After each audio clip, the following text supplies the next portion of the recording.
প্রতিদিন গীতাপাঠ শুনলে মন শান্ত হয়, জীবনে সঠিক পথ দেখাতে সাহায্য করে, দুঃখ ভয় রাগ দূর হয়, আত্মবিশ্বাস বৃদ্ধি পায়, কর্ম ও ভক্তির মাধ্যমে হৃদয়ের শক্তি, ঘরে শান্তি ও জীবনে আলো নিয়ে আসে।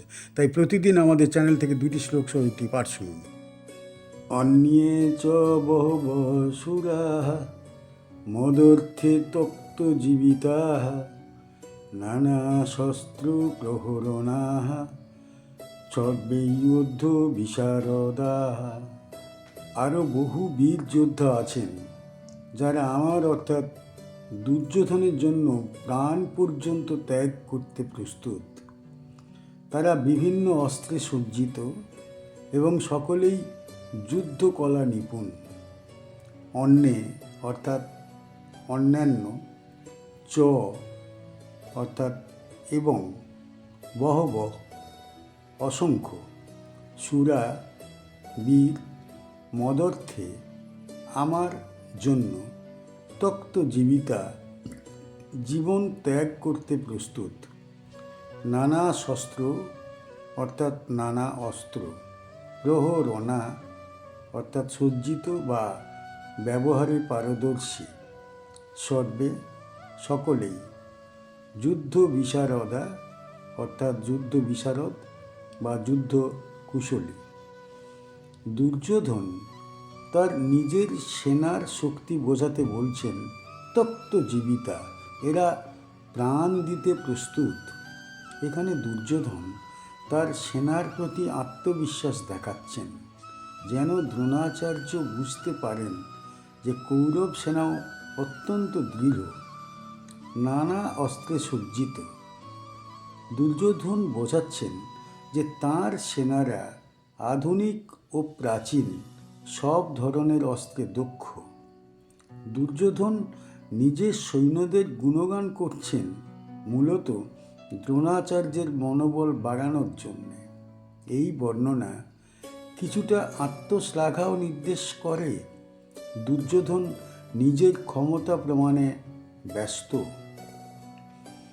দুর্যোধন যখন পাণ্ডবদের শক্তির কথা বলে ভয় পাচ্ছিলেন, তখন সঙ্গে সঙ্গে নিজের সেনার শক্তিও তিনি তুলে ধরেছেন, যাতে দ্রোণাচার্য মনে করেন আমাদের দিকেও অসংখ্য বীর আছে, ভয় পাওয়ার কিছু নেই। এটি দুর্যোধনের মানসিক দ্বন্দ্ব প্রকাশ করে, ভয়ও আছে আবার নিজেকে দৃঢ় দেখানোর চেষ্টা। এই শ্লোক থেকে আমরা শিক্ষা পাই, নিজের শক্তি এবং দুর্বলতা দুটোই বুঝে নেওয়া নেতৃত্বের পরিচয়। বিপদের সময়ে নিজেকে ও দলকে সাহস জোগানো প্রয়োজন।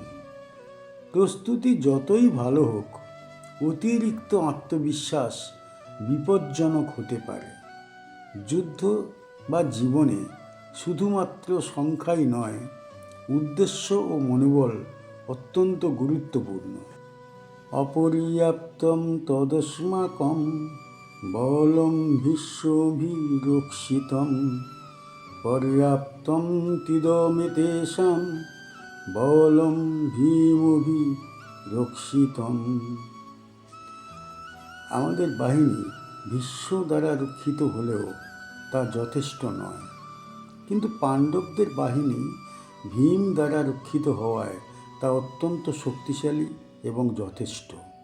অপর্যাপ্তম অর্থাৎ পর্যাপ্ত বা যথেষ্ট নয়, তৎ অর্থাৎ সেই, অস্মাকম মানে আমাদের, বলম মানে বাহিনী, ভীষ্ম অভিরক্ষিতম অর্থাৎ ভীষ্ম দ্বারা রক্ষিত, পর্যাপ্তম যথেষ্ট, এতেষাম তাদের বা পাণ্ডবদের, ভীম অভিরক্ষিতম অর্থাৎ ভীম দ্বারা রক্ষিত।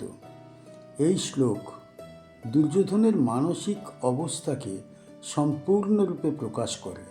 অপর্যাপ্তম অর্থাৎ ভীষ্মের মতো মহারথী থাকা সত্ত্বেও দুর্যোধনের নিজের সেনাকে অপর্যাপ্ত বলে মনে হচ্ছে।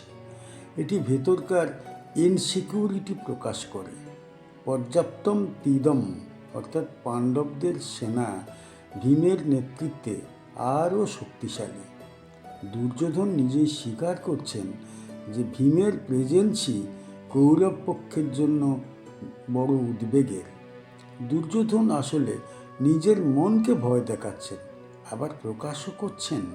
এতে বোঝা যায় ভীমের প্রতি দুর্যোধনের ভীষণ ভয়, কারণ ভীম একসময় দুর্যোধনকে মেরে ফেলার শপথ নিয়েছিলেন এবং গদাযুদ্ধে দুর্যোধন জানতেন যে ভীমের শক্তিকে হারানো খুব খুব খুব কঠিন।